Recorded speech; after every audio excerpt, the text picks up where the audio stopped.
Acts 14. At Iconium, Paul and Barnabas went as usual into the Jewish synagogue.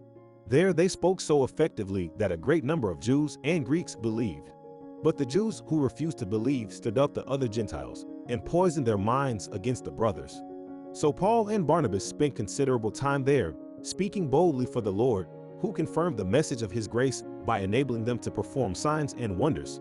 The people of the city were divided. Some sided with the Jews, others with the apostles. There was a plot afoot among both Gentiles and Jews, together with their leaders, to mistreat them and stone them. But they found out about it and fled to the Lycaonian cities of Lystra and Derbe and to the surrounding country, where they continued to preach the gospel. In Lystra there sat a man who was lame. He had been that way from birth and had never walked. He listened to Paul as he was speaking. Paul looked directly at him so that he had faith to be healed and called out, "Stand up on your feet." At that, the man jumped up and began to walk. When the crowd saw what Paul had done, they shouted in the Lycaonian language, "The gods have come down to us in human form." Barnabas they called Zeus, and Paul they called Hermes because he was the chief speaker. The priest of Zeus, whose temple was just outside the city, brought bulls and wreaths to the city gates because he and the crowd wanted to offer sacrifices to them.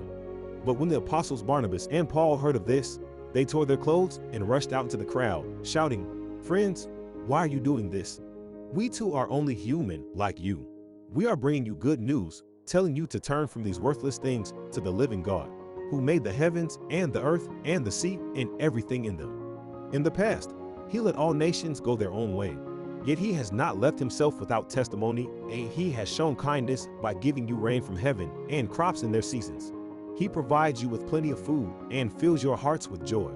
Even with these words, they had difficulty keeping the crowd from sacrificing to them. Then some Jews came from Antioch and Iconium and won the crowd over. They stoned Paul and dragged him outside the city, thinking he was dead. But after the disciples had gathered around him, he got up and went back into the city. The next day he and Barnabas left for Derbe. They preached the gospel in that city and won a large number of disciples. Then they returned to Lystra, Iconium, and Antioch, strengthening the disciples and encouraging them to remain true to the faith. "We must go through many hardships to enter the kingdom of God," they said. Paul and Barnabas appointed elders for them in each church and, with prayer and fasting, committed them to the Lord, in whom they had put their trust. After going through Pisidia, they came into Pamphylia, and when they had preached the word in Perga, they went down to Attalia. From Attalia they sailed back to Antioch, where they had been committed to the grace of God for the work they had now completed. On arriving there, they gathered the church together and reported all that God had done through them and how he had opened a door of faith to the Gentiles. And they stayed there a long time with the disciples.